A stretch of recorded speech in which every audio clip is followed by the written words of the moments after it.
నిన్న జరిగిన సంఘటన దేవిరెడ్డి సుధీర్ రెడ్డి గారు ఎల్బీ నగర్ ఎమ్మెల్యే, నేను ఒక హస్తినాపూర్ కార్పొరేటర్, గిరిజన మహిళను, నేను ఒక ట్రైబల్ ఉమెన్ను.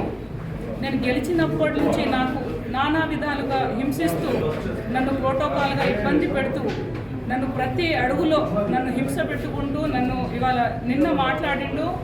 హనీమూన్ అనే పదానికి నాకైతే అర్థం తెలియదు. మరి ఒక భార్యాభర్తలు చేసిన వాడికి వేరే వాళ్ళతో అంటగట్టి నన్ను కించపరిచేలా చేసావు. మరి అదే నీ ఇంట్లో నీ కోడలు ఉంది, నీ భార్య ఉంది. మరి రాజకీయ 30 సంవత్సరాల నుండి ఎవరెవరితోని హనీమూన్ చేస్తేనో ఎమ్మెల్యే పదవిలో ఉన్నావు సుధీర్ రెడ్డి. నీ పదవి కావాలి అని వేల కోట్లు లక్షల కోట్లు ఎక్కడి నుంచి సంపాదించుకున్నావు?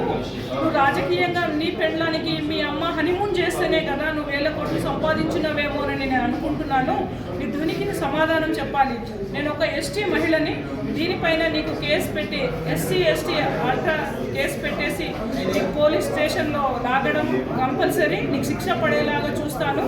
ఇప్పుడు మా కమిషన్ మేడం శారదాక కూడా మేము లెటర్ ఇవ్వడం జరిగింది. మీపైన కఠిన చర్యలు తీసుకుంటామని ఆమె హామీ ఇచ్చారు. ఒకవేళ దీనిపైన ఎలాంటి తీసుకోకపోతే నీ ఇల్లు ముట్టడించడం ఖాయము, నీకు చెప్పు దెబ్బ కొట్టడం ఖాయం.